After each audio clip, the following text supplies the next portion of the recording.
So next topic, we're now moving on into COPD, which is the better understood of everything else from the obstructive lung diseases. So COPD is basically a combination of chronic bronchitis as well as emphysema in the same person. Step one did a really good job breaking it down and really explaining it and the differences between the two. And then, of course, first aid CK more so focuses on the diagnostic aspect of things and how you're going to manage it. They have some of the similar wording and stuff here as well, so we'll come take a look at that as well as exacerbations of COPD. Right, you can get COPD exacerbations just like you can get asthma exacerbations, and then we'll look at some other relevant questions for all of these things together before we move on into restrictive lung diseases. So let's take a look at what first aid step 1 taught. So as we've seen, these are all your notes for basically obstructive lung diseases. Again, remember, normal FEV1 is to see more than 80% of what's expected. If you have a normal FEV1 to FVC ratio, it should be more than 75% of what you expected. Now, questions will probably tell you something like FEV1 is 60% of what's expected or 50% of what's expected, which is definitely showing you a obstructive lung disease kind of pattern. Cell lines increased in COPD are neutrophils, macrophages, and CD8 positive T cells. They release enzymes and proteases like neutrophil elastase that cause alveolar damage, reduced ciliary motion, and increased mucus secretion by goblet cells. The inflammatory cells show impaired ability to phagocytize bacterial pathogens, contributing to respiratory infections such as community-acquired pneumonia. If eosinophils are high, then the patient may have coexisting asthma, right? And that's something else you have to keep in mind and look for. So see, these are some key little things that can be mentioned in questions or be answer choices in either step 1 or CK. So first thing you have your chronic bronchitis, which is often referred to as a blue bloater for obvious reasons, but we're going to go into. Blue because of cyanosis. So we have findings of wheezing, crackles, cyanosis, dyspnea, CO2 retention, and secondary polycythemia, right? So the blue part here comes from the fact that there's going to be cyanosis due to the extreme hypoxemia. Patients will have hypertrophy and hyperplasia of the mucus secreting glands in the bronchi, which leads to a read index of more than 50%. So the read index wasn't really described very well by first aid step 1, but they basically tell you in minimal usage of words that it's the thickness of mucosal gland layer being compared to the thickness of the wall between the epithelium and the cartilage, right? Now, reading that doesn't really tell you much if you don't know what to visualize. So this is the visualize aspect of that. So basically you have this mucus gland in between, you have the epithelium on the top over there, and you have the cartilage at the bottom over here, right? So this is your entire thing.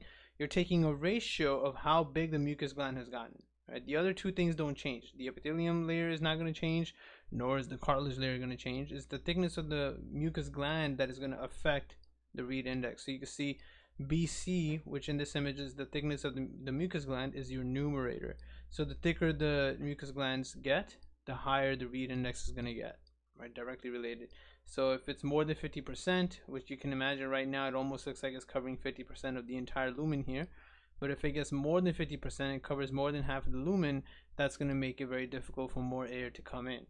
Diagnostic criteria is productive cough more than 3 months in a year for more than 2 consecutive years. Right? So some kind of chronic cough that is really making things bad. Emphysema, on the other hand, is referred to as the pink puffer. So both of these things are relevant. Pink because, well, there just won't be any hypoxemia here. You're not going to really see hypoxemia per se.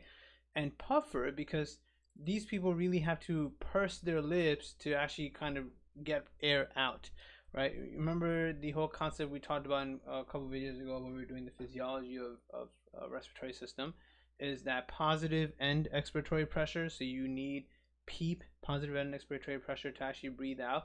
So this is the positive pressure. This is you actually creating a positive pressure to breathe out, right? Increase airway pressure and prevent airway collapse. Without doing this, their airway collapse possibility is very, very possible. Now, in emphysema, you have 2 breakdowns. You have centriacinar and panacinar. Centriacinar is central, associated with smoking, frequently in the upper lobes. Smoke rises up, so it affects mostly just, emphysema in the upper lobes of both lungs. Panacinar is pan, so it affects the whole thing. It spans the whole lung. Pan-acinar is associated with alpha-1 antitrypsin deficiency, where the lack of alpha-1 antitrypsin causes the entire lung to lose its elasticity, right? Alpha-1 antitrypsin is the thing that stops elastase activity. Without alpha-1 antitrypsin, you're going to have too much elastase activity, which then causes you to lose all the elastin of your lungs.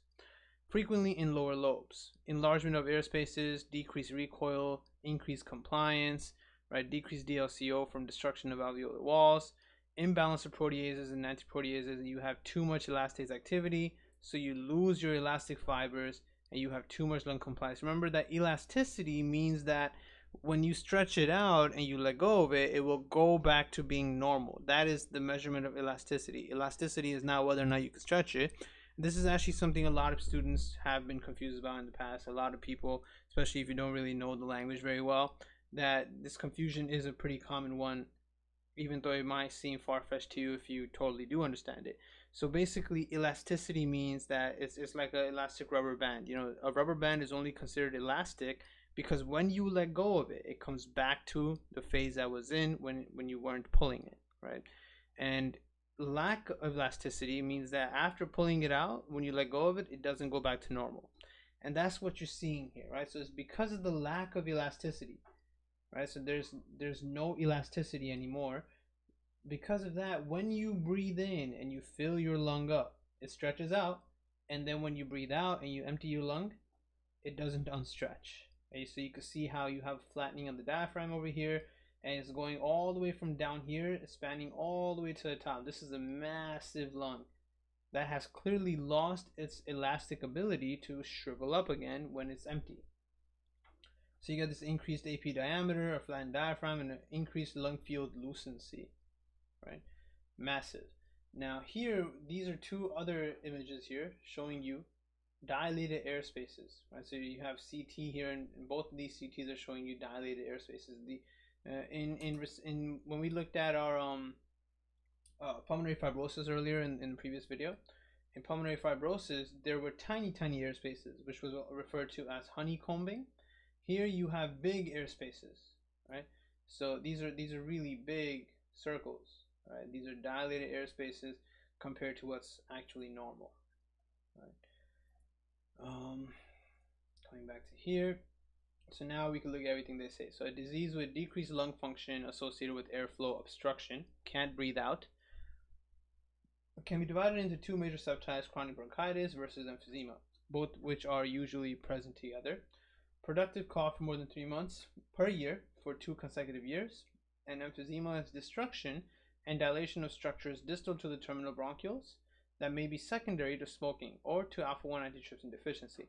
So remember we did that question in our last session where there was a wrong answer choice that said something about dilation of terminal bronchioles or past the terminal bronchioles, and that was describing emphysema, right?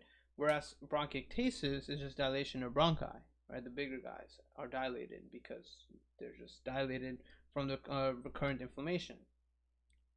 Now, history in presenting physical exam is going to include symptoms which are just minimal or non-specific, which really sucks. So basically what you're often going to get in these questions are long stories of all kinds of things that might be wrong with the person, but the key thing you'll see is the person probably has like 40 years of smoking history, and they probably have some kind of weird cough, but no real explanation for why they have the cough, right? And in chronic bronchitis, they can similarly give you a huge story, but somewhere throughout that entire story, they're going to sneak in the fact that maybe 2 years ago, the person was coughing all summer. This year, they've been coughing all of winter, and that already falls into line of more than 3 months of smoking. Sorry, more than 3 months of coughing for 2 years, right? They'll include this timeline into the question somewhere. And once they include it into the question somewhere, no matter what else they're really talking about, the patient definitely falls into clinical diagnosis of chronic bronchitis. The clinical spectrum is shown, and we're going to look at that table soon. Most patients are a combination of both phenotypes, chronic bronchitis and emphysema. Look for the classic barrel chest, accessory chest muscle usage, jugular venous distension, end expiratory wheezing, dyspnea on exertion, and muffled breath sounds. A lot of these symptoms may often resemble heart failure, and remember, even in heart failure, you had issues in the lung. The lung and the heart work together so close to each other and functionally that when something's wrong with one of the two organs, both of them get fucked up. So you want to kind of try to catch that in these questions and really know who to focus on. Is this a heart problem or is this a lung problem? And then you'll know, where to go with your diagnostic criteria. Are you ordering a stress test for the heart, or are you ordering a pulmonary function test for some kind of respiratory issue? Now here, the best initial test is to do spirometry pulmonary function test. If you're suspicious that your patient has COPD, this is what you order, right? This is not going to prove anything else but COPD. It won't prove if somebody has a bronchiectasis or asthma or something. You're going to get an obstructive pattern that is non-reversible with what was SABA? Something albuterol, something beta agonist. I forgot what SA stood for. They mentioned it right here.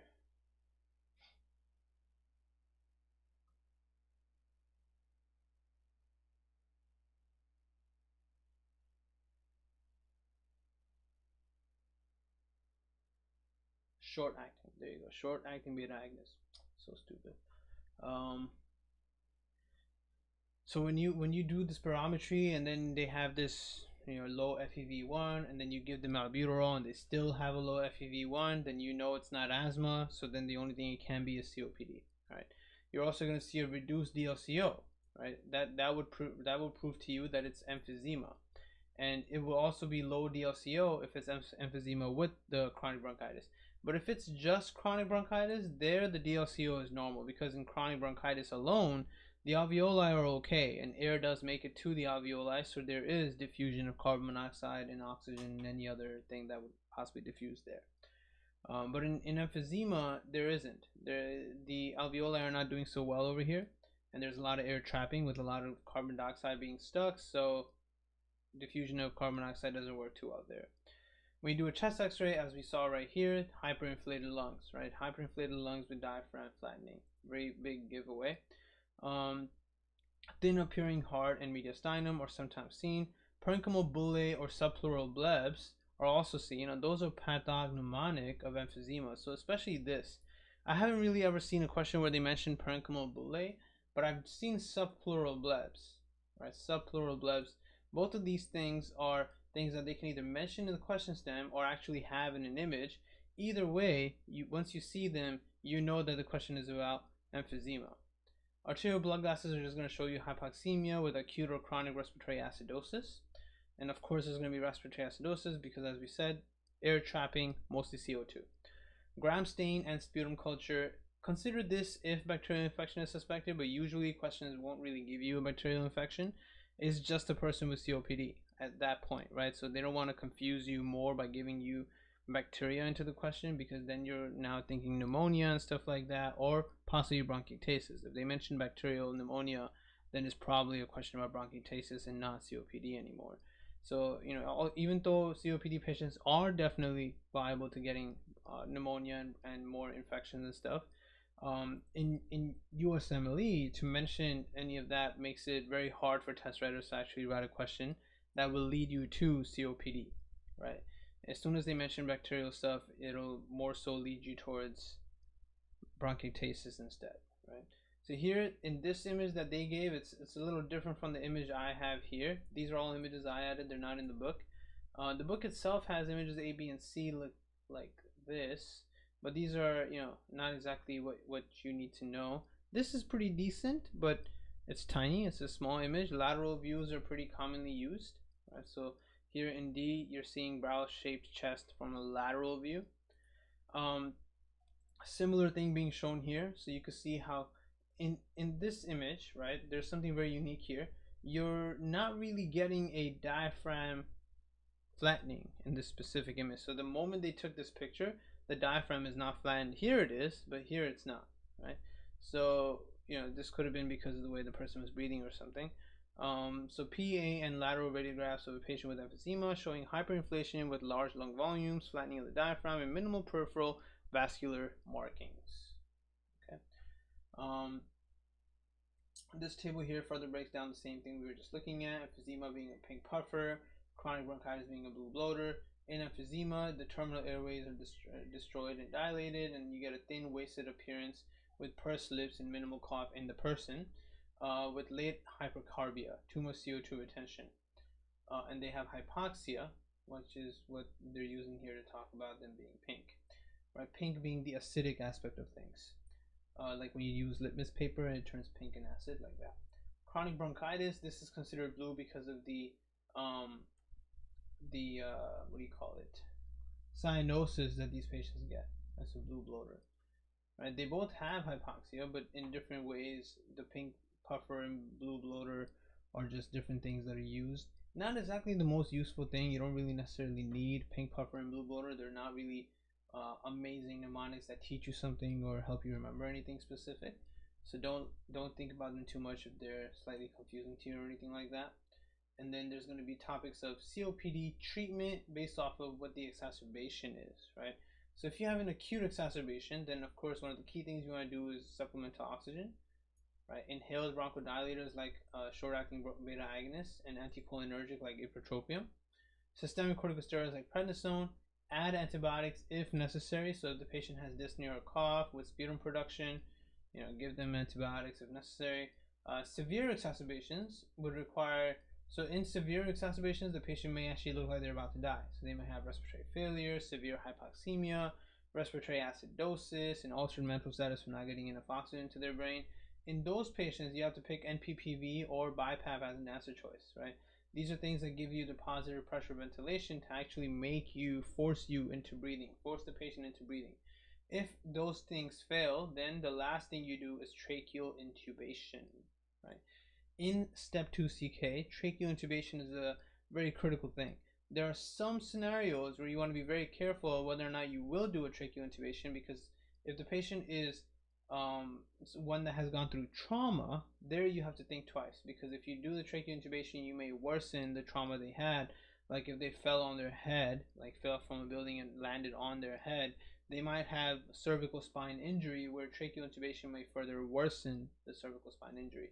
So you have to consider that sometimes. And in a person with chronic COPD, which is pretty much everyone who does have COPD, the main thing is lifestyle modifications. That's the first thing. And oftentimes they'll try to confuse you with a silly question about what vaccination to give. So you need to remember that these people are at more risk of things that people are normally at risk of anyway, which is pneumonia and influenza. Right? So you have to give both of them, pneumococcal vaccine as well as influenza vaccine.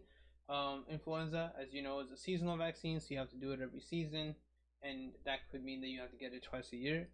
Pneumococcal vaccine is one that people always have, but then it just tends to run out, right? So immunity wanes away, so you have to redo it. And here they're kind of teaching you how it's going to be an answer choice you'll have to pick. If it's having to pick between one of these two scenarios, that's going to be one of the most annoying answer choices to pick, right? So the way I remember it is, if you're older, you only get the big number, 23.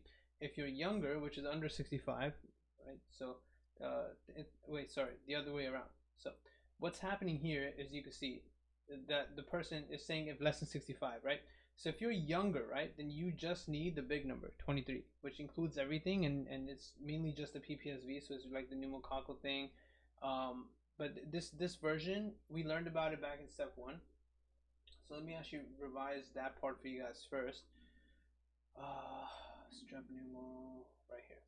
So how these things work, the difference between the two is really just based off of what's in it, right? So Pneumovax and Prevnar, these are the names you'll be hearing once you start actually studying these things in residency and stuff.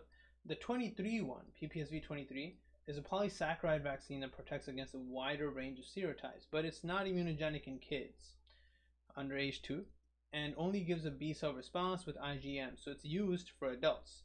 The 13-valent conjugate, PCV13, is attached to diphtheria protein, eliciting a development of memory B cells and a recruitment of T cells. So it is highly immunogenic in infancy and elderly, and makes IgG.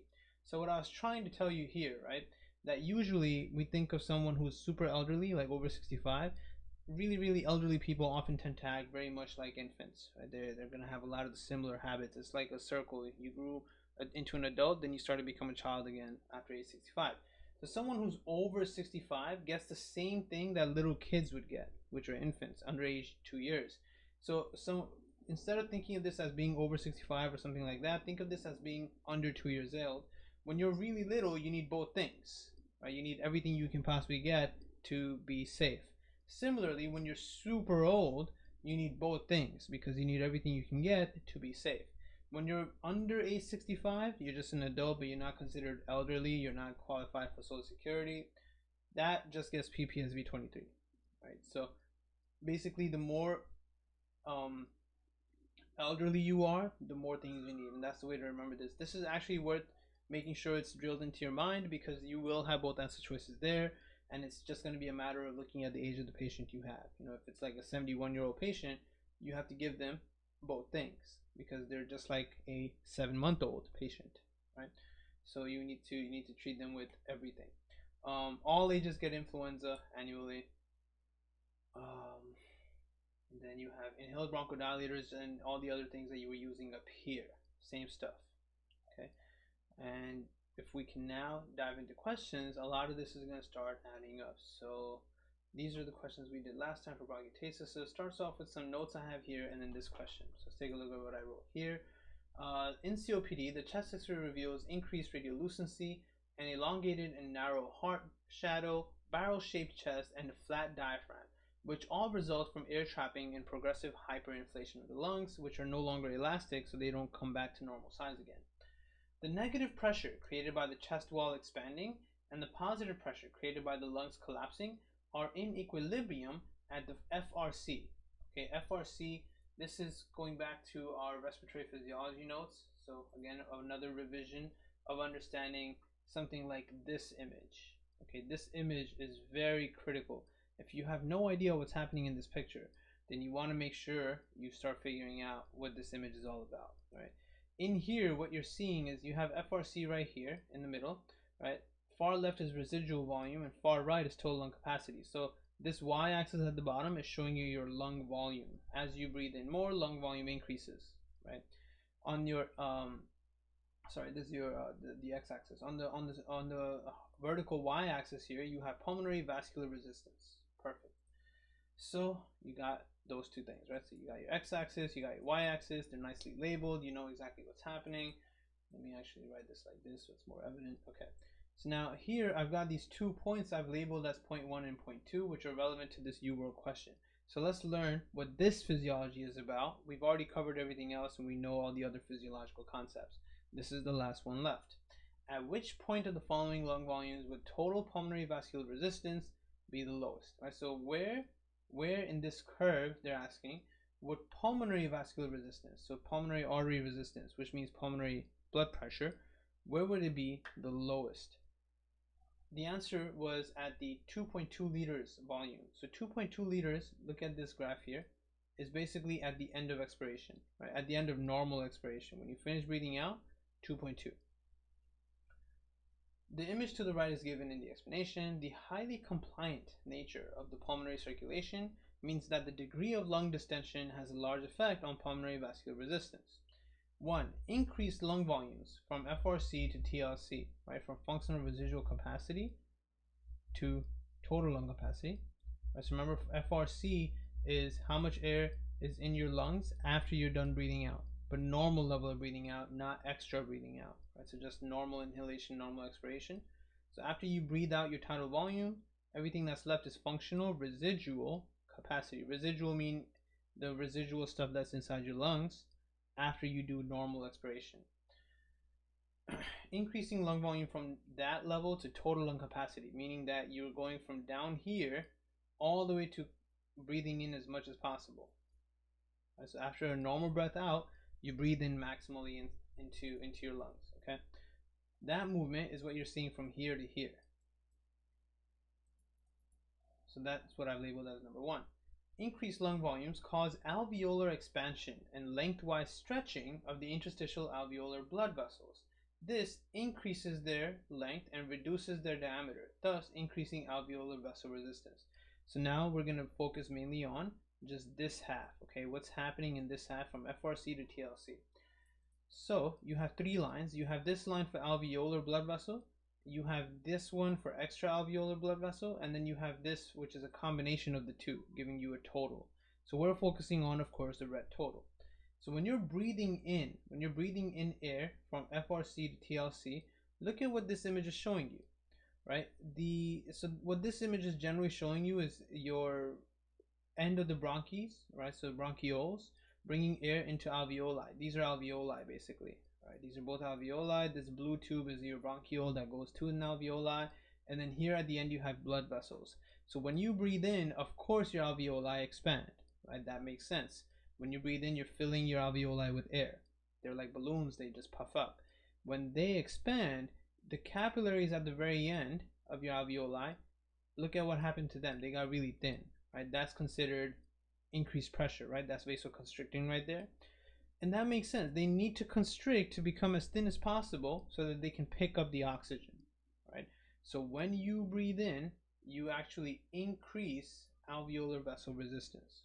And that's one point right there. Very obvious, but also not so commonsensical though. It's obvious now, but you may not have actually known this or actually considered this from your own mind. Okay, so you now know breathing in increases alveolar blood pressure. Now look at number 2. Decrease lung volumes from FRC to RV, which means that you're going from functional residual capacity to basically zero, which never really happens because you can't really breathe out your residual volume, right? So you're breathing out. That we get, you're breathing out. When you breathe out during expiration, right? During expiration, there's going to be an actual dilation, right? So let me just read it the way it says. Decreased lung volumes during expiration cause the extra alveolar arteries and veins to become narrowed due to decreased radial traction from adjacent tissues and compression by the positive intrathoracic pressure. This leads to an increase in extra-alveolar vessel resistance. That sentence itself never really did the job for me, so I reworded it in my own mind the way I see it in the picture. When you're breathing out, right, all the air left the alveoli, so you can see the alveoli got smaller. The alveoli is really tiny now compared to how big it was, and all your bronchi and bronchioles and all those things, you can imagine they're constricting to push air out, right? So you're done. You pushed all the air out. When you breathe out, those vessels, you can see they're dilated, right? So alveolar vascular resistance is actually better when you breathe out, right? It's less. So blood pressure goes down basically when you breathe out in the lungs, and blood pressure goes up when you breathe in the lungs. Right here in the middle though is where you have the lowest, because that's where the balance between the two crosses over. The balance between alveolar blood pressure and the balance between extra-alveolar vessels. This red line, this red thing here, let me actually remove some of those marks. So because we have 3 graphs here, it can often be confusing. The alveolar vessel is this red thing, right? That's your alveolar vessel. So you can see as you're breathing in more, going from 0 to 5 liters lung volume, as you're breathing in more, you can see alveolar blood pressure goes up. Right? And that's what's happening. As you breathe in more, your alveolar pressure goes up, so your alveolar blood vessel is super thin. This outside one, the extra alveolar vessel, is this. So now I'm going to show you the other graph. So your extra alveolar vessel is this blue part. And you can see as you breathe in, your extra alveolar vessel blood pressure decreases. Blood pressure of things outside of your alveoli, right? And you can see how it was really thin when there was no air, and then when you breathed in, there's a lot of air, so it got really thick, right? And this is all stuff you can make commonsensical for yourself. You have to make it commonsensical, right? The easiest way to think about it is just focus on this, because the opposite is true for the other one. When you breathe a bunch of air in, extra alveolar blood vessels get big because you need to send air away from the lungs to the extra alveolar places, and your alveolar blood vessels are squeezing to send air away. Remember what it means to vasoconstrict. When you vasoconstrict, you make that lumen of the blood vessel thinner, and you send blood to the target, wherever this blood vessel goes. You know, if you have a blood vessel that's this thick and it goes from one place to another, and blood flows in that direction, right? Then when you constrict this blood vessel, it's going to become thinner, right, with a much smaller lumen, and you're going to further force more blood into that direction, right? This is the concept that I've talked about multiple times, where we've all done this, physically speaking, In terms of physics, we've all done this when we played with a water hose and you just put your thumb at the tip of the water hose and water comes out quicker. That's what's happening when your blood vessels all constrict, right?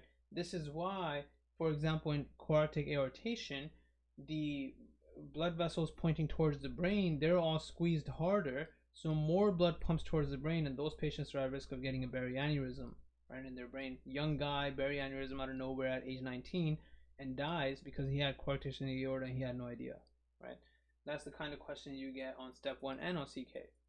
So make sure that it's obviously very commonsensical, very logical, nothing crazy, something you can easily and happily explain to any of your friends without any issues, and confidently discuss with other med students. Right? When you breathe in, extra alveolar blood vessels dilate, alveolar blood vessels constrict.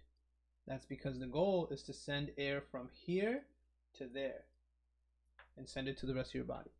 Right? So you're squeezing these guys to send blood out and filling this up, right? So you're going to see multiple arrows entering here from all the alveoli that are there. That's why this needs to dilate. And this is going to go, of course, to your brain and every other organ. And that's what this graph was teaching. That was very difficult for a lot of step 1 students. And that's kind of what I'm mentioning here, that equilibrium occurs at FRC. FRC is where?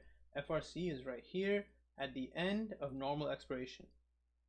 Okay, that's where there's equilibrium between those two, the extraalveolar and alveolar blood vessels. Where was I? In COPD, decreased elasticity of the alveoli results in decreased positive pressure created by the lungs to expel air, right? To expel air. So there needs to be pressure to expel air. Basically, the pressure that was expelling air is this. This thing got so thin that it pushed air out. And that's how you breathe out. That's one of the many ways you breathe out. The diaphragm is the real reason you breathe out, but sometimes it's not really working that well. You're still able to breathe out because of the correct pressures. This is one of the pressures that's allowing you to breathe out. This whole system won't work if you don't have good elasticity, which of course in COPD you don't have. Consequently, because of not being able to expel air out, not being able to do this positive pressure, not being able to squeeze the alveolar vessels and send air into the extraalveolar vessels, which are now dilated.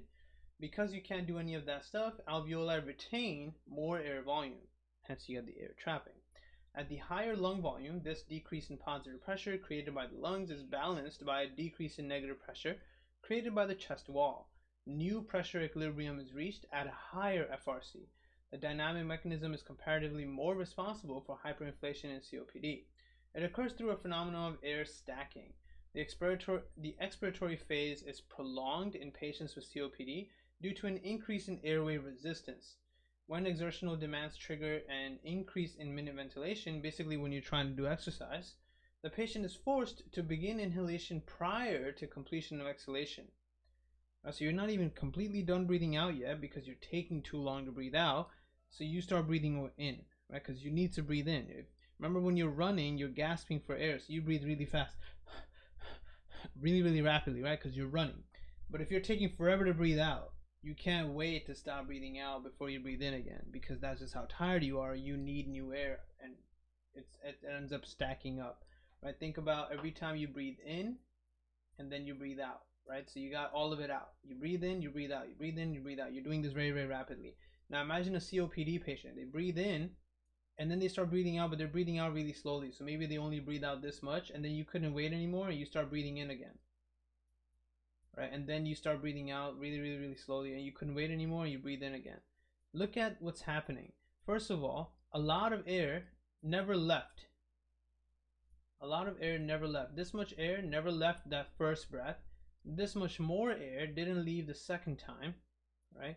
And now this third time this person breathed in, the third time here that they're breathing in half of how much they were initially able to breathe in. My image is much more exaggerated than what actually happens, but it gets the point through. The exaggeration is to make sure it's obvious what they're talking about when they say air stacking, right? That's what they're talking about. Right? These people breathe out very slowly. That's the literal basis of COPD, right? FEV1 is low. They cannot breathe out quick enough, but if they're trying to climb up some stairs or something, they can't even wait to breathe out. Now, there's something weird they do to try to breathe out quicker, which is the pursed lip thing, right? So since they can't squeeze their alveolar vessels, because you and I can't control our alveolar arteries, what you can do is try to, in some kind of Valsalva kind of manner, create a positive pressure at our mouth. And they do that by squeezing their lips together, right? So they'll, something really weird like that, almost like puffing, like the big bad wolf puffs at a house, that kind of thing. And when they do that, they're able to get more air out quicker, and then hopefully they can breathe in again, right? But if you continue doing this, now obviously it's not as exaggerated as I've shown it, but if you keep doing this over 200 breaths, eventually my image is not going to look so exaggerated, right? Because that's going to add up. That's the stacking they're talking about. The expiratory phase is prolonged in patients with COPD due to increased airway resistance. When exertional demands trigger increase in ventilation, the patient is forced to inhale before finishing exhalation. That's the point of all that. In COPD, the diaphragmatic flattening and muscular shortening results in more difficulty, decreasing intrathoracic pressure during inspiration, and increases the work of breathing. Okay. Now, jumping into questions now that we've mastered the general concept and the physiology of breathing and COPD. First question here is about a COPD exacerbation. What does that look like? So a 68-year-old man comes to the emergency department due to progressively worsening shortness of breath for 2 days. So he's over 65. That's the first thing you should always understand, right? This is how I do questions when I was preparing for my stuff. I would highlight the age and the gender, and that's all I would really highlight in the first sentence. But sometimes they mention the number of days in this too, like if it's been months, years, days, whatever. So if they ever mention a timeline, you always want to highlight any timeline, but not his progressively worsening shortness of breath. That I don't care about yet. I want to see how it's acting in the rest of the question. He's had a week of low-grade fever, runny nose, and productive cough. His other medical problems include coronary artery disease, hypertension, and hyperlipidemia, which all sucks.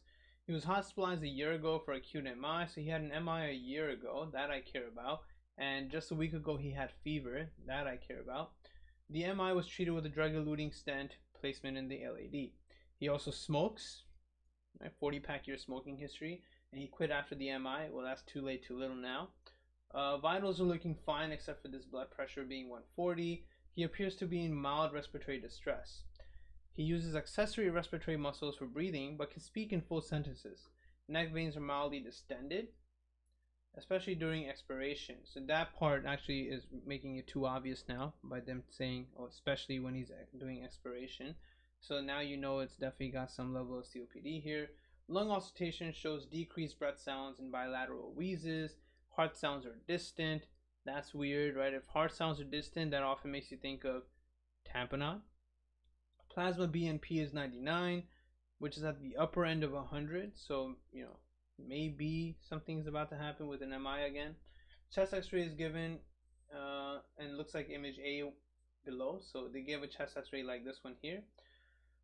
What is the most likely cause of his presentation? So now in this question, something very interesting happened that a lot of people do even after practicing for days and years. COPD exacerbation was the correct answer choice. It was very obvious. I mean, come on, they gave you this x-ray, right? They told you he's having difficulty breathing and using his accessory muscles. He's got a 40-pack year smoking history, and his only issue right now that he's presenting with was just progressively worsening shortness of breath because of air stacking, as we just talked about, right? But 15% of people chose subacute cardiac tamponade. Why? Because they, instead of focusing on all these other things, they focused on heart sounds are distant. Oh, it must be tamponade. Heart sounds can be distant in tamponade. It can be distant in other reasons too, though, right? This elderly patient with a long smoking history has undiagnosed COPD, and his presentation is consistent with an acute exacerbation characterized by a change in one or more of the following: cough severity or frequency, volume or character of sputum, and level of dyspnea.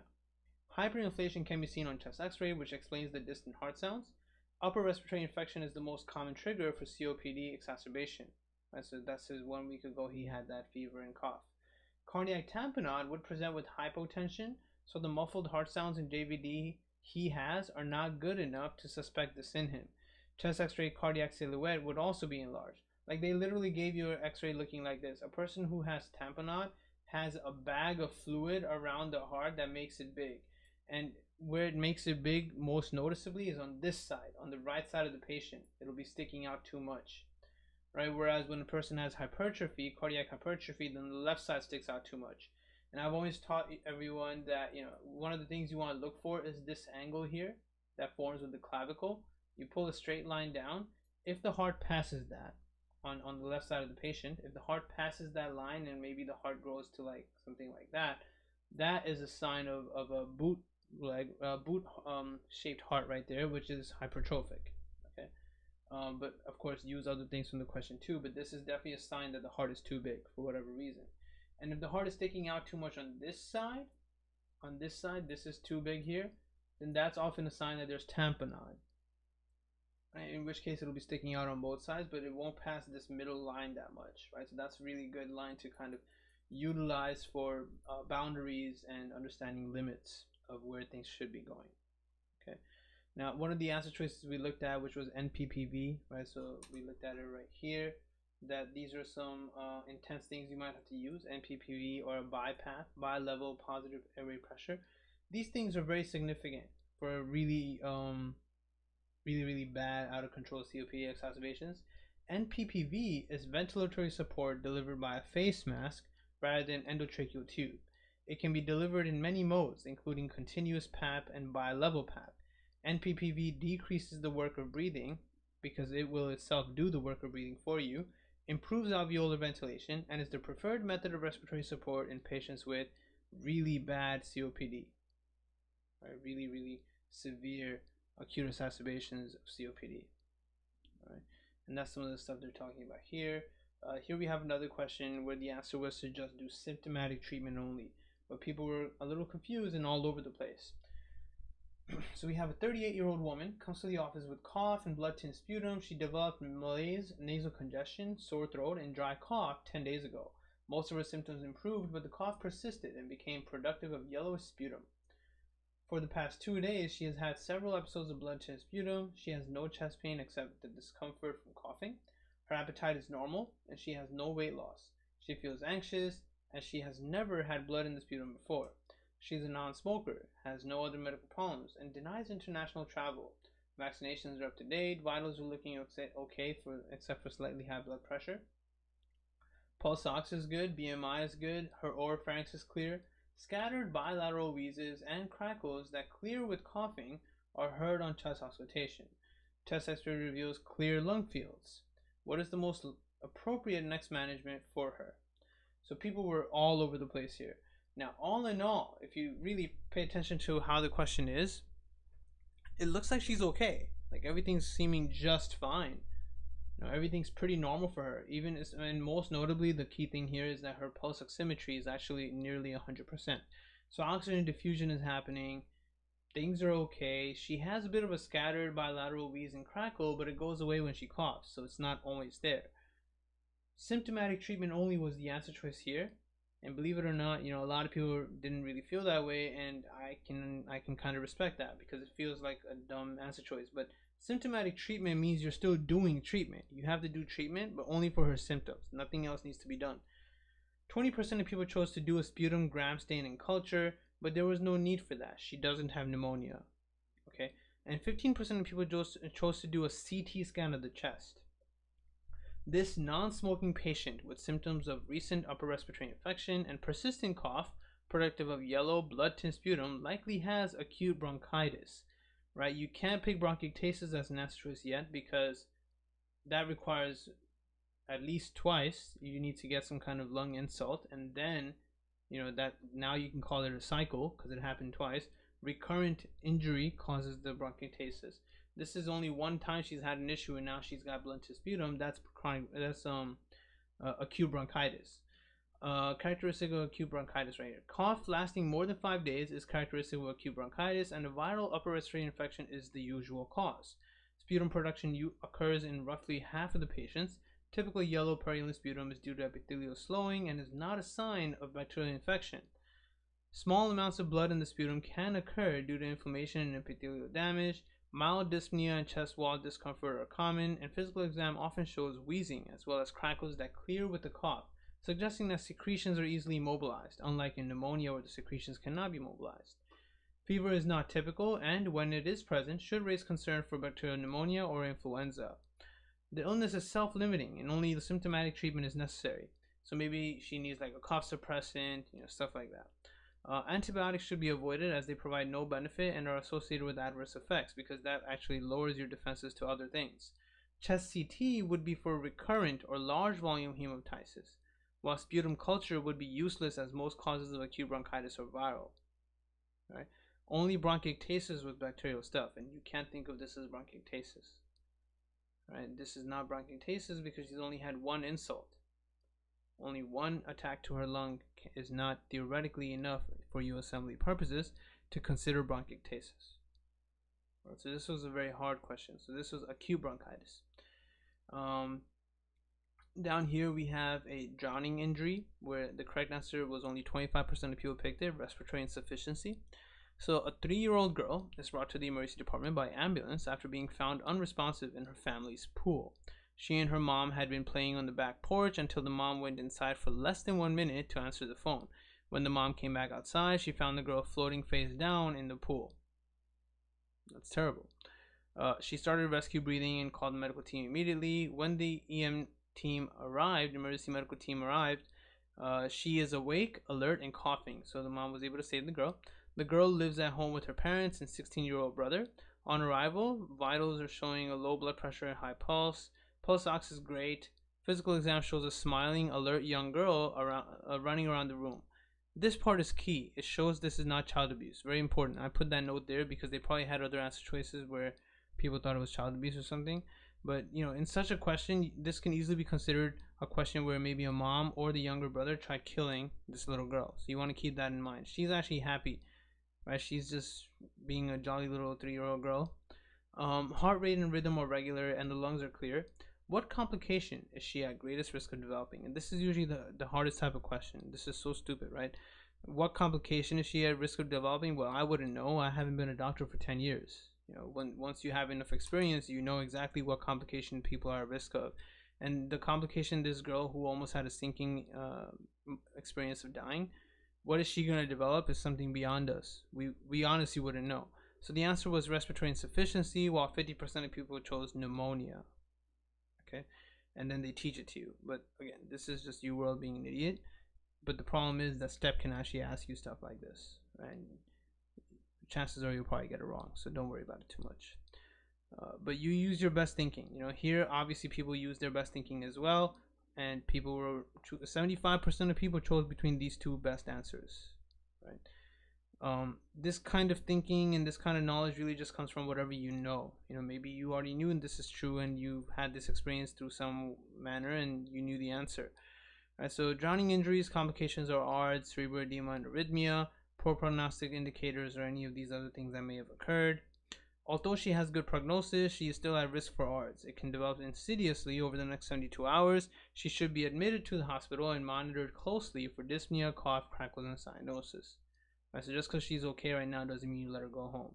So the question teaches a lot, but this is stuff that you would honestly only really know from experience because it's not something in books, and just because it's in your world doesn't mean that you're going to remember this question later on. So it's important to think of questions after you're done studying for the day as well and revise things you read. This question here, the answer was perform endotracheal intubation, while 25% of people chose obtain blood cultures and start levofloxacin, which is something we've seen earlier here, would possibly be necessary in patients possibly going through some level of bronchiectasis or lung infection. But that's not what the problem was here, okay? So here we have a 64-year-old woman comes to the emergency department due to worsening productive cough and difficulty breathing for the last 3 days. Over the past day, she has had some difficulty chewing and a sensation of choking on solid foods, right? So that's basically some level of like dysphagia, right? Those are bulbar symptoms, which should immediately raise your awareness to two things from neurology: either myasthenic crisis, myasthenia gravis of some sort, or possibly ALS. Both of those things have bulbar deficiencies. Medical history includes hypothyroidism and myasthenia gravis, so they make it easy for you. They tell you she has myasthenia gravis, which is now clear why she's having difficulty chewing, because she can't. It's a myasthenic issue. She takes levothyroxine and pyridostigmine for the myasthenia. She does not smoke, drink, or use drugs. She has high fever, right? Not too high, but high. Her pulse is high, blood pressure is a little high. Physical exam, she's diaphoretic and ill appearing. Lung exam shows shallow respirations and right basal crackles. So right lung, okay. Cardiac auscultation is normal with the exception of tachycardia. Abdomen is soft and tender. There's mild symmetric muscle weakness because of myasthenia gravis. Labs show you CBC a little low. Leukocytes are high, 18,000. Serum chem, not the most significant of things, but generally speaking, you do need to know your normal levels of things, and if you do know, then you'll catch it, right? So if you look at your bicarb, right, normal is 20 to 28, and if you look at her bicarb is perfectly right there in the middle. However, her arterial blood gas over here is showing you that she's got acidemia, right? Normal pH is 7.35 to 7.45. So if her bicarb is normal but she has acidemia, then that must mean that she must be retaining CO2. And they gave you the CO2 as well, which, if you know, your normal CO2 is 36 to 44. And you can make up your own numbers if it's easier. Like, you can use 35 to 45 as well, and you'll still be able to memorize that perfectly. Like 35 to 45, 20 to 28, 7.35 to 7.45. Those numbers you definitely need to know them. So here you can see that because of CO2 retention, this patient has respiratory acidosis, right? Respiratory acidosis. Chest X-ray shows evidence of poor respiratory effort with the right lower lobe consolidation. What is the best next step in her management? So her issue right now is the poor respiratory effort. Forget the lower lobe consolidation and the fact that she might have some level of pneumonia or something. Her biggest issue right now is she's having difficulty breathing, and that's obviously a result of her myasthenia gravis, which is eventually going to cause your diaphragm to not work anymore. It is not a case scenario of COPD or anything like that. Now, as a doctor, what are you going to do? Are you going to help her breathe, or are you going to start trying to figure out how to fix that infection? Now, both of these are theoretically good things to do and should be done. But the first step, the next step, right, the next thing you should do is endotracheal intubation to make sure that she continues breathing. It's a 64-year-old woman. If she's not breathing right, she's going to die.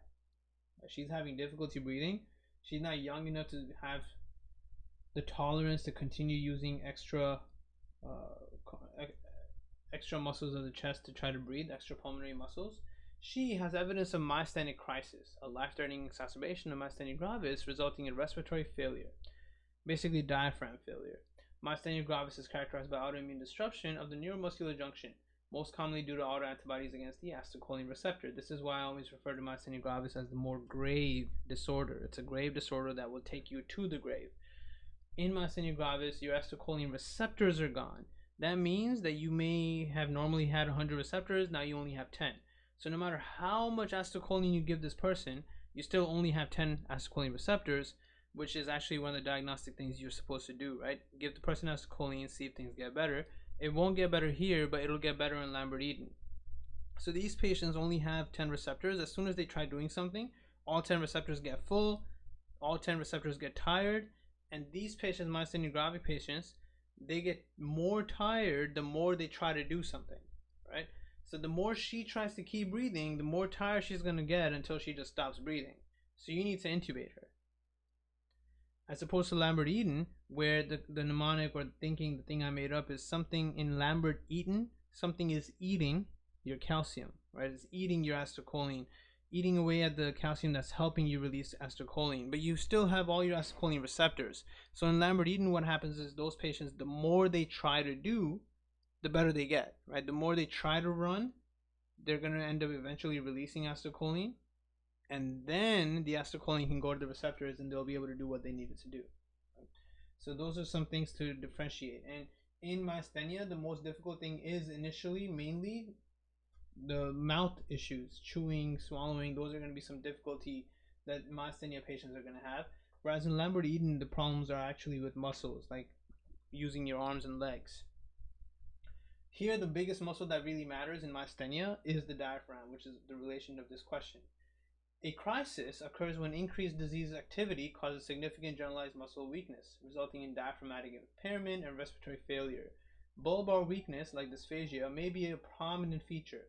Patients with myasthenia are at particular risk for under-recognition of the severity of respiratory impairment due to the inability to effectively recruit weakened accessory muscles. Patients may be near respiratory collapse by the time respiratory distress is apparent. The most common precipitating event is concurrent infection, like her pneumonia. Other precipitants include medication, surgery, and pregnancy or childbirth. Right? Anything can precipitate myasthenia gravis if it makes you just have more stress in general. Management commonly involves admission to the ICU for close monitoring for respiratory function. Elective intubation should be performed with evidence of impending respiratory failure, such as this ill-appearing woman who's having shallow breaths and muscle weakness and difficulty clearing secretions because she's choking. Measurement that can also indicate impending respiratory failure includes severely reduced vital capacity and respiratory acidosis, which she also has. To bridge to the slower acting steroid sparing medications, patients should also receive rapid acting therapies such as plasma exchange or IVIG and high dose corticosteroids. Obtaining blood cultures and starting levofloxacin is something you'll do later on and try to fix her pneumonia. Okay, so always got to figure out what is it that you're really focusing on. The question didn't ask you how you're going to fix her pneumonia. The question asked you, what are you going to do, doctor? And you're going to save her because she's not breathing. Right? She's eventually going to have respiratory collapse and die. So intubate her right away. And then we'll deal with her pneumonia stuff later on. The pneumonia is not going to kill her. Right? Pneumonia doesn't necessarily kill a person.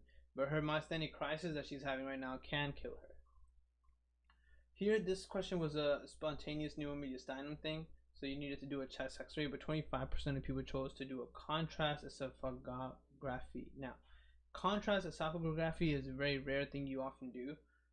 You would almost never really pick an answer choice with contrast esophagography as an answer choice, but we'll see where you're supposed to pick that.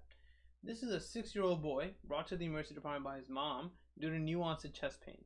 A week ago, he developed a low-grade fever with nasal congestion and a dry cough. Over the past few days, he has had some paroxysms of coughing that seem to be worse at night. Last night, he developed pain in his chest, and that did not improve after he was given acetaminophen. He has no chronic medical condition, takes no daily meds. Vitals are looking okay, but his blood pressure is a little on the lower end, kind of sort of breathing fast. That's pretty fast, right? If you're breathing more than 30 times a minute, then you're breathing more than once a second, and that's pretty fast breathing right there. There's clear rhinorrhea. Posterior oropharynx and tonsils are erythematous. There's mild swelling of the neck and crepitus over the anterior chest. Crepitus over the anterior chest is a giveaway for pneumomediastinum. Pneumomediastinum means air in the mediastinum.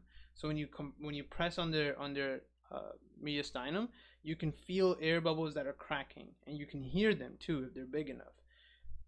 Chances are you won't really hear them in your real life practice, but you can definitely feel an air bubble that's cracking when you press on it, and then you'll feel more and more air bubbles, and they're all out there. That's actually a huge problem, very big emergency, and you need to deal with it right away. Pulmonary exam reveals clear and equal breath sounds bilaterally. Cardiac exam is also fine. No murmurs, rubs, anything. What's the best next step? Chest x-ray. You do the chest x-ray, and you're going to see why there's air in the mediastinum. 25% of people chose contrast esophagography. I'm not sure there's any other way to pronounce that. This patient has subcutaneous emphysema over the chest, and his presentation is consistent with spontaneous pneumomediastinum.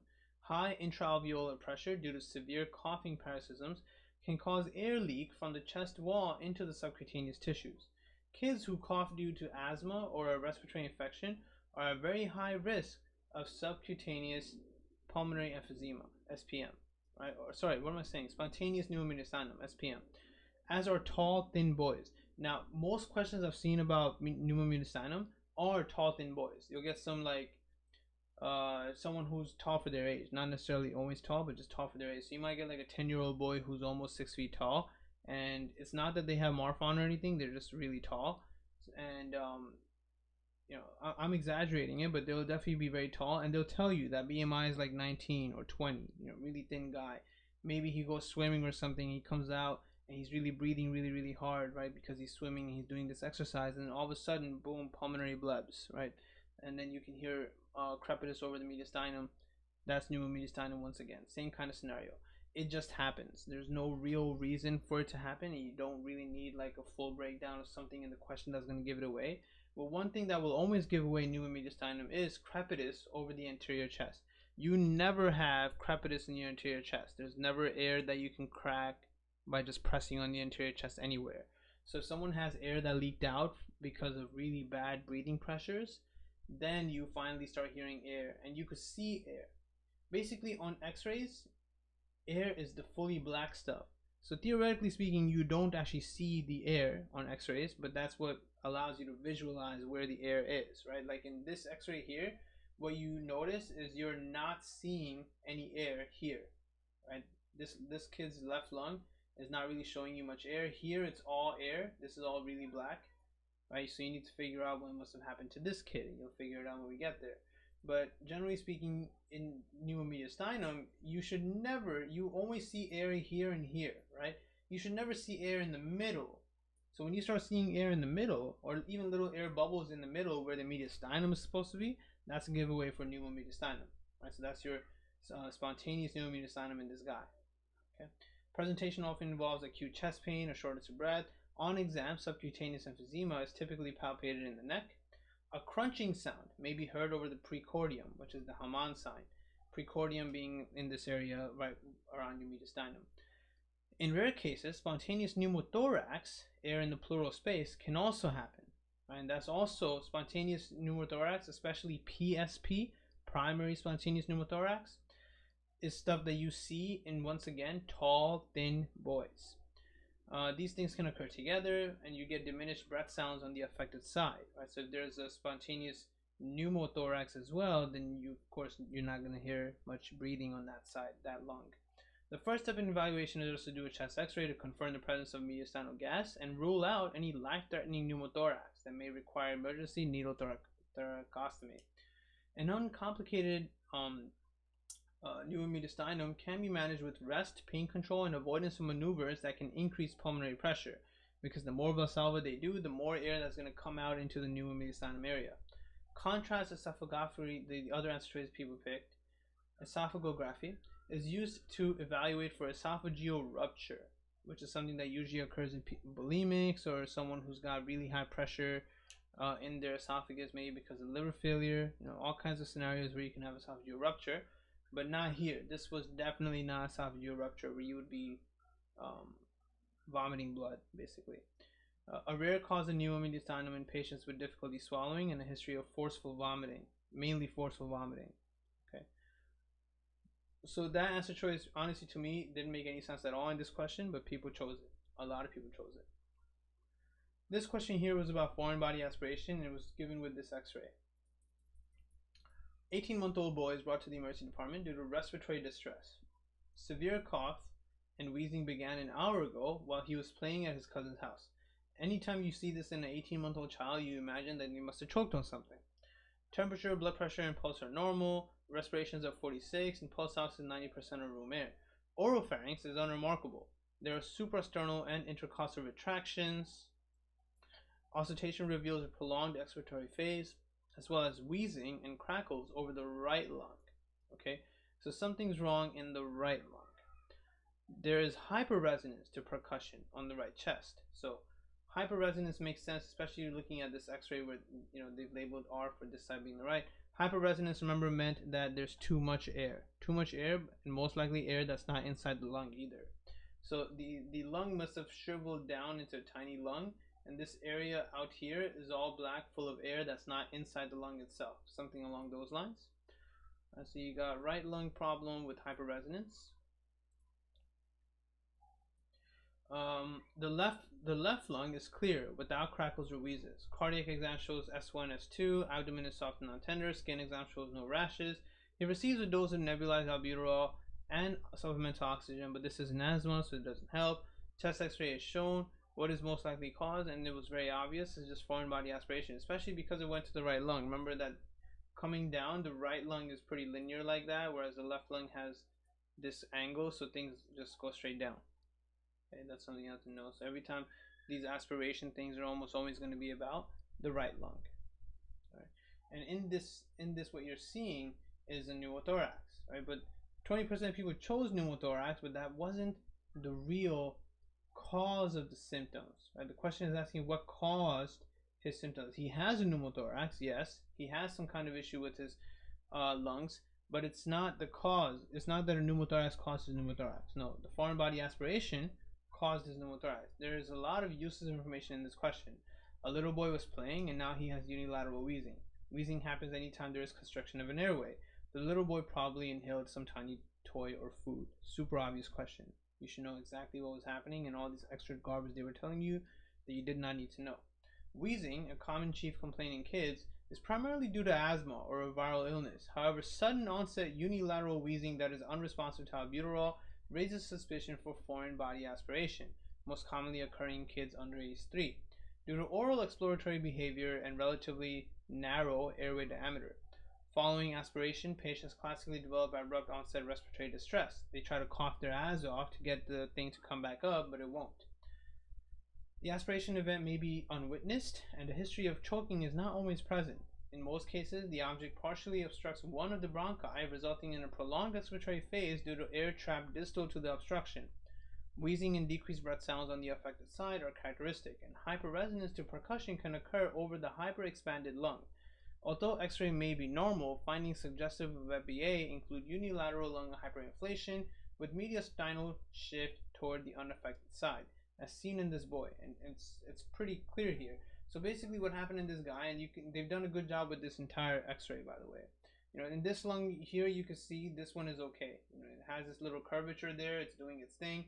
This lung, though, there's definitely some trapping right here. You can see some white marks. Right? You can see some white marks in this area that you're not seeing here, for example, right? So these white marks that you're seeing right there are indicative of the fact that whatever he inhaled by mistake is stuck somewhere right there. So everything past it, all this air is stuck inside him now. It's not able to come out because the exit is blocked by whatever he aspirated by mistake. And this lung is huge. It's gotten really big. It's pressing down, in fact, if you look at it. It's pressing down on his diaphragm. It's not really entirely flat, but it's pretty flat. Now remember, the child is in distress and breathing really, really quickly, so the diaphragm is moving a lot. So at the instant that this image was taken, this is how the diaphragm was. But you can see that, this is really loosened, right? It's radiolucent. It's see-through, very see-through. A lot of air is stuck in here. And there's this weird thing here, but nothing is really wrong on the left side. It's looking pretty normal, if anything. There's no extra white marks or anything like that. And the story itself of this age and sudden onset, it's all a giveaway for aspiration. It's not a difficult question in any way whatsoever. Surprising that people wanted to choose pneumothorax, though. Why would you pick that? Pneumothorax doesn't make any sense, right? This is just a person who has some kind of aspiration stuck in the lung and is causing him to kind of not be able to breathe in that one lung. The other lung is working fine, which is why his pulse ox isn't exactly like, really, really, really low. It's low, but not significantly. Okay. Here we have a question about asthma versus COPD and late-stage COPD, the comparison of all of these things. 53-year-old man comes to the physician with a 2-year history of seasonal cough, episodic shortness of breath, and wheezing, right? So 2-year history. His family history is significant for asthma and his mom. He takes no medications, 34 pack years smoking. So basically, for 34 years, remember what this number means. 34 pack year is a term that means that for 34 years, he smoked a pack a day. Okay. History and consumes alcohol occasionally. Physical exam shows diminished breath sounds and bilateral scattered expiratory wheezes. What test is most helpful in differentiating asthma from chronic COPD? So we already talked about this, right? We saw you do the spirometry and then you give them a short-acting beta agonist or any kind of inhaled bronchodilator like tiotropium, and then do the spirometry again. And if the inhaled bronchodilator didn't help, then it's not asthma, right? Because in asthma, the inhaled bronchodilator like albuterol will fix the asthma. Remember that asthma patients don't have an abnormal spirometry. In fact, most times when you do the spirometry for an asthma patient, everything's going to be normal because asthma is usually passive. You are a passive asthma patient, or you're right now having an asthma attack. That's the only time spirometry is going to actually reveal asthma. Otherwise, spirometry will just reveal a normal person who may have asthma but isn't actually having asthma right now.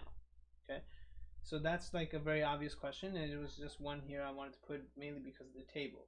All right, so really important to understand the spirometry is key in differentiating asthma and COPD, and it's mainly key in actually diagnosing COPD because you do the spirometry and you'll see an obstructive lung disease pattern with a low FEV1, can now breathe out, and then you give them the bronchodilator or anything that's an asthma medication, and their asthma won't go away because it's not asthma, right? So then you know it's COPD.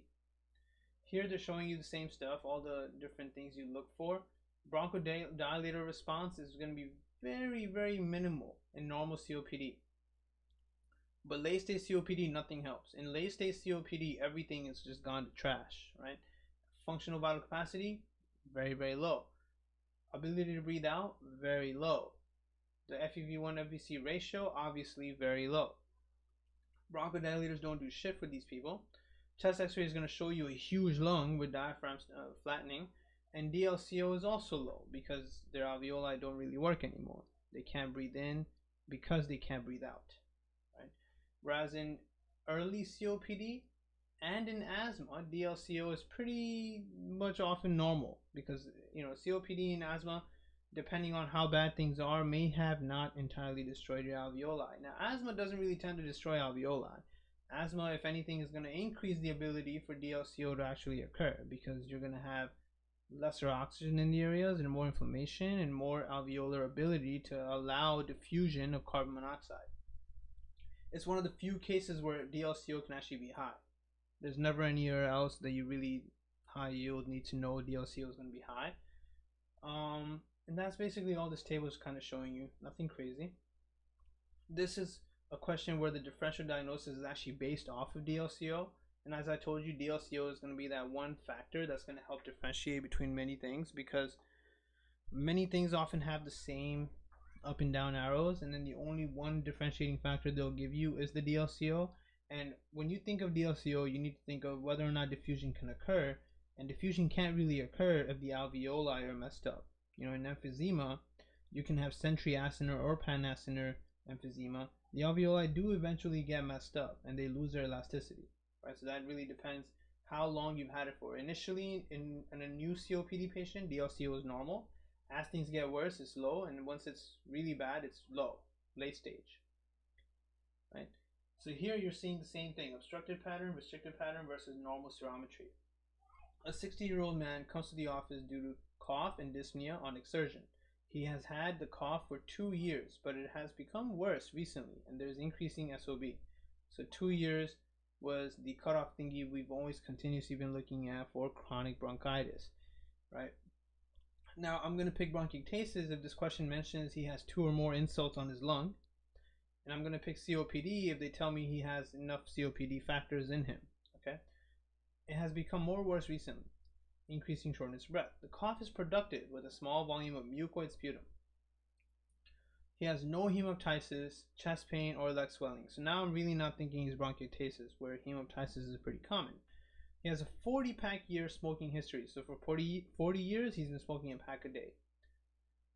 And drinks 1 to 2 glasses of wine daily. He's worked in a shipyard for 10 years. So that's kind of dangerous too. It makes you think of like mesothelioma related stuff. His other medical problems include rheumatoid arthritis, hypertension. So rheumatoid arthritis actually has something called Kaplan syndrome. And that's Kaplan spelled with a C. You do need to know that. That actually is something that occurs in rheumatoid patients that actually involves the lungs. Okay, so it's a very dangerous thing that can also be very dangerous in questions because you may not think of it. Vitals looking okay except for this high 140 blood pressure. Chest x-ray reveals prominent bronchovascular markings and mild diaphragmatic flattening. Here's the trick part now, right? So diaphragmatic flattening makes you think of COPD, but bronchovascular marking is very specific for chronic bronchitis. What is bronchovascular marking? That means that you can see the tram track sign of the dilated bronchi. And dilated bronchi is what occurs in basically bronchiectasis, can occur in bronchitis as well. And in emphysema in general, you have dilated bronchioles, like the alveoli at the very end, right? So in this area right now, you're very confused because this is a very vague description of what could be anything. Most likely, this is telling you COPD, right? Bronchovascular markings and diaphragmatic flattening. But at the same time, it could be something else too. They're very clever with it. They said it's mild diaphragmatic flattening. But for a 60-year-old guy, unless he just got COPD today, it should be pretty damn flat, not mild flat. So you're confused. Now they try to help you. So PFTs, they tell you it has 67% FEV1, FVC is 95%, so the ratio is 65%, which is pretty low. And DLCO, they tell you, is 100%. So diffusion capacity of carbon monoxide is normal. It's working just fine. What is the most likely cause of all of his presentation? And just based off of DLCO, the answer was chronic bronchitis. So what happens? So he has a classic presentation of COPD with predominant chronic bronchitis, a mixture of shit, right? COPD because yes, he has diaphragmatic flattening, but also the bronchovascular marking chronic bronchitis. His low FEV1 to FVC ratio depicts an obstructive pattern with a normal DLCO distinguishing it from emphysema. The DLCO remains normal in chronic bronchitis, but alveolar destruction in emphysema lowers the DLCO as time goes on. The chest x-ray in chronic bronchitis has bronchovascular markings and a flat diaphragm, while emphysema has hyperinflated lungs. Lastly, patients with predominant chronic bronchitis may have more pronounced hypoxemia, which generally speaking wasn't really given, right? The hypoxemia aspect is not really described in the question. They didn't do a what do you call it? Pulse ox, right? They didn't do a pulse oximetry for this patient.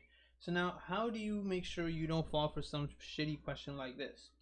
Basically, if it's not very obvious from the question, don't pick something, right? Don't, in your mind, don't pick something. This question didn't make it super obvious that this is emphysema.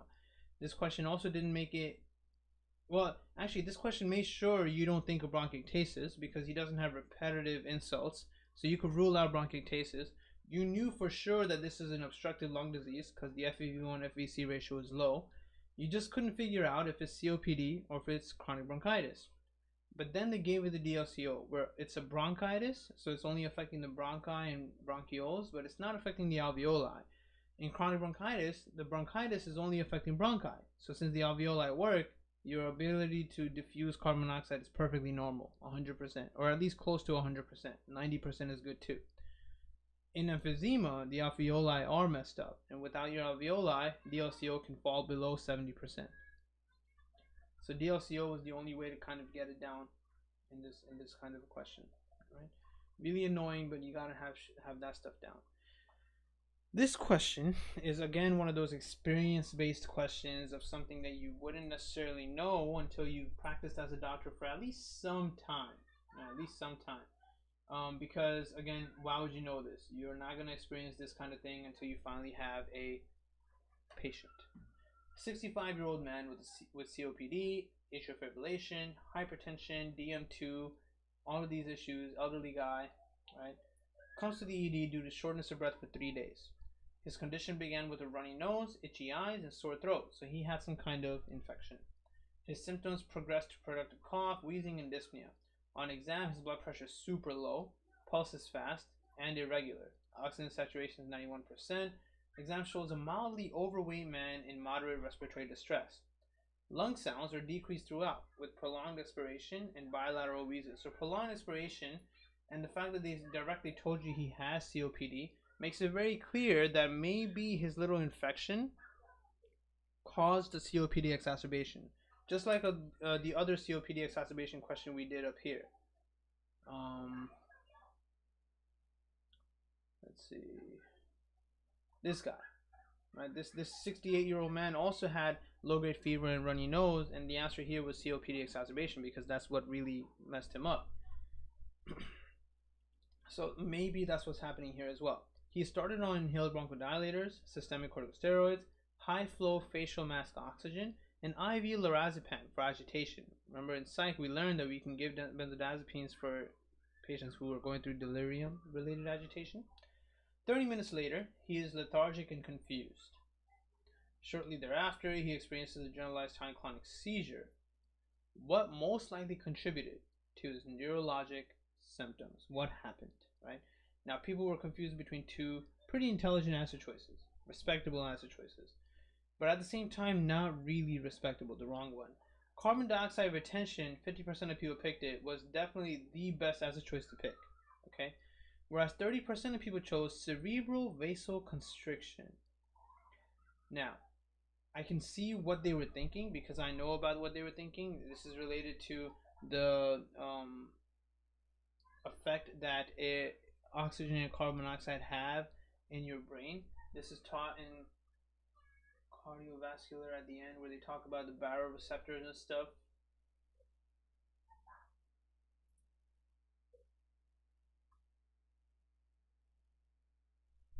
The chemoreceptors and all that stuff right here. Alright, so they tell you chemoreceptors. Centrally, the chemoreceptors are stimulated by changes in pH and pCO2 in the brain, which in turn are influenced by arterial CO2. Do not directly respond to oxygen, right? So the amount of CO2 you have in your blood, in the interstitial fluid that comes into the brain also affects chemoreceptors, right? And these chemoreceptors and how they respond to things is all going to be stuff that you get often tested on. The baroreceptors are the easiest thing. This is the easiest stuff. Understanding how hypertension affects stuff, how a carotid massage affects stuff. It's all super easy. This should not be confusing at all in any way whatsoever. If it is something anyone watching this video is having any trouble with, shoot me an email. We can talk about it. The chemoreceptor stuff is different. So this better gets explained later on when you go into neurophysiology and they bring it up again. Right here, cerebral perfusion. Okay, so here they're focusing on the same stuff again. Cerebral perfusion, blood in your brain, relies on tight autoregulation, primarily driven by PCO2. Also relies on a pressure gradient between the mean arterial pressure and intracranial pressure. Remember this equation, that if your mean arterial pressure and your intracranial pressure become the same, then that's going to equal 0 and you're going to have brain death. So mean arterial pressure always changes, but intracranial pressure should never change. When your intracranial pressure goes up and comes closer to the level of your mean arterial pressure, they can both become equal to each other and you get 0. Now, hypoxemia increases central perfusion pressure only if PO2 is less than 50. So oxygen is rarely ever the matter. But central perfusion pressure is directly proportional to PCO2 until PCO2 is more than 90, at which point it doesn't really have an effect. So you can see all those things. So you can see PCO2, the amount of CO2 that a person has. As this blue line is going up, it is having a direct effect on cerebral blood flow. It's a one-to-one direct effect, right? This slope, this kind of a slope is considered a slope of 1. So it's a one-to-one direct effect right here, where as CO2 goes up, so does cerebral blood flow. So as this person is retaining more CO2, there's going to be cerebral increase in blood flow or cerebral vasodilation. So look at this explanation now. Clearly this person has COPD. Clearly this person was starting to have a COPD exacerbation because of his infection. So there's going to be more carbon dioxide retention, was the safest answer choice to pick. In advanced COPD, destruction of the terminal bronchioles and alveoli causes areas of physiologic dead space to develop. Good. This is why in very late stage COPD, DLCO goes down. The affected regions have limited surface area available for gas exchange, which leads to VQ mismatch, causing local hypoxia and hypercapnia. Hypoxia induces selective vasoconstriction in these areas of the lungs and redirects blood flow to better ventilated alveoli, reducing the VQ mismatch. So up to this point, you want to make sure you understand that if there's a certain part of your lung, any part of your lung that's not working, let's imagine like, there's a part of your lung right here that's not working, it can't do gas exchange, you're going to have vasoconstriction in those areas, so you stop sending blood there and you send blood to other places so that that part of your lung can actually work. This is a very important thing in the lung that's different from other parts of our body.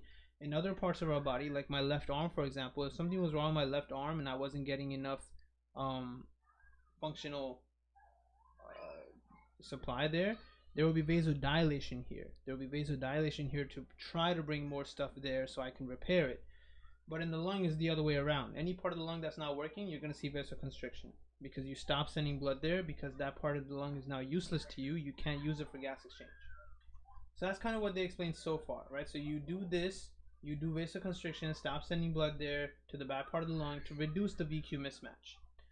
Supplemental oxygen improves hypoxia but can cause CO2 retention by the following mechanisms. Loss of compensatory vasoconstriction in areas of ineffective gas exchange worsens the VQ mismatch. Increase in oxyhemoglobin reduces the uptake of CO2 from the tissues by the Haldane effect. And decreased respiratory drive and slowing of the respiratory rate causes reduced minute ventilation.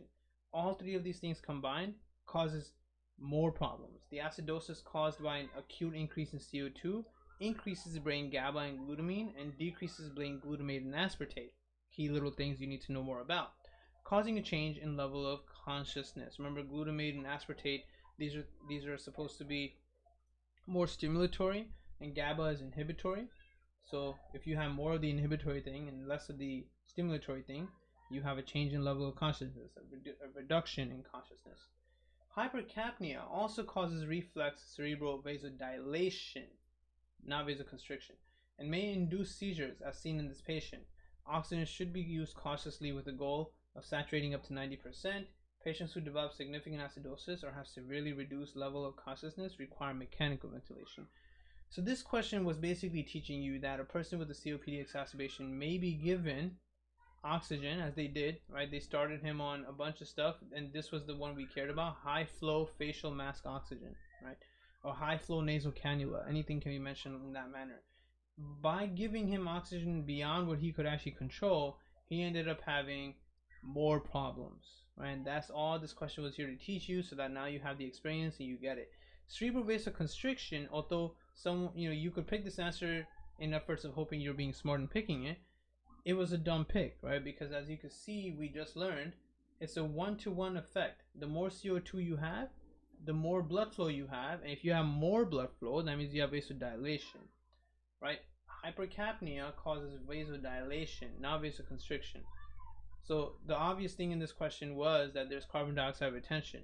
That must have been what these people were thinking too, for picking that there's going to be a cerebral change in something, but not a cerebral vasoconstriction. It's a cerebral vasodilation that's occurring. It is bringing more blood to the brain, but it ended up causing a tonic seizure, a tonic-clonic seizure. It's a very common thing that can occur, although it's not a really common thing in the real world because we know this can occur. So this is why this question is teaching it to you. So you know this can occur, and now you will make sure it doesn't occur. Right, but again, like, it's just a question. You gotta make sure that you have this idea down, right? And this is a UWorld thing that was in step 1 as well, to help teach how the CO2 retention worsens and oxygen-induced CO2 retention of COPD patients, right? So you thought you were helping with oxygen, but you actually caused them to have more CO2 retention. Same stuff being explained like the graph we looked at here, right? Hypercapnic vasodilation and hypoxic vasodilation are both things. Right, this is also hypoxic vasodilation, by the way. What you're seeing here is that oxygen went from 100, right? So you have a person whose oxygen is very low here, and oxygen. Look at the x-axis down here. This is your oxygen, right? So when the oxygen was 0, you can see that's going in this direction is hypoxia. When oxygen is 0, your line is going up, so that's vasodilation. This is also a one-to-one relationship, but in the other direction, because your oxygen is going away, whereas in this one your CO2 is coming in, right? You have too much CO2 staying or not enough oxygen coming in at all. Both of those things cause vasodilation, okay, not vasoconstriction. These graphs have been mentioned many times. This is also the same thing we looked at right here. This one, right? This is combining them into the same graph. You have the red one and the blue one. This red one for PaO2 and this blue one for CO2, right? So they're showing those two to you here separately. You need to know them. You need to be able to understand them and read them, right? They're very straightforward. There's simple graphs. You have your x-axis and y-axis. They have oxygen on the x-axis here, CO2 on the x-axis here. Here you're seeing that as you go from 0 to 50, as you gain more oxygen, this is going down, which means that as you gain more oxygen, you must have decreased blood flow, cerebral blood flow, so you have vasoconstriction. As you gain more oxygen, gaining oxygen is not hypoxia. So if you want to think of hypoxia, you have to think of it backwards. So when there's hypoxia, that means it's this way. You went from 50 oxygen to 0 oxygen. So that means that you have increased cerebral blood flow as you get to zero oxygen. This makes sense. Imagine that there's no oxygen, you're going to send all your blood to your brain in efforts of getting some oxygen to the brain. Right, so hypoxic vasodilation. When you have no oxygen in your body, you send all the blood to the brain, hoping that whatever blood you send to the brain will have oxygen. Right? And hypercapnic vasodilation, same thing. As you go from 25 to whatever amount of CO2, you get more and more blood flow, vasodilation. Right? So too much CO2 or not enough oxygen, both of which are bad scenarios, cause vasodilation. Because when you have a problem in any part of your brain, in any organ besides the lung, when you have a problem there, you cause vasodilation. In the lung, when you have a problem, you do vasoconstriction because you stop sending blood to that bad part. That problem part of the lung is useless to you now. Let's see. These last few questions are related to other things outside of what we just talked about, so we'll do them in our next video because I do want to spend more time going over NSAID exacerbated respiratory distress, as well as understanding these graphs again. In our next video, we're also going to go through some of the extra graphs that are here.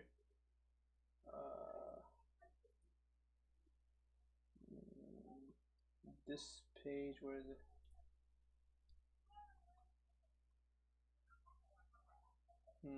Am I not in the right section? Oh, okay, right here. Right, so I have more knowledge on these things, so I'll share that as well. We're talking about all these different graphs and why they look different. You can expect on your step exam for one of these weirdos to pop up rather than the typical red or purple one. Right, these typical ones are very unlikely to pop up. You do need to understand all types of weird things that can pop up. We already talked about how to read this. We understand what everything is in these graphs now. Now we need to be able to better associate what they must be related to. Okay, so we'll do that as well. And we'll wrap up some of these final questions in our next session tomorrow morning before we dive into restrictive lung diseases.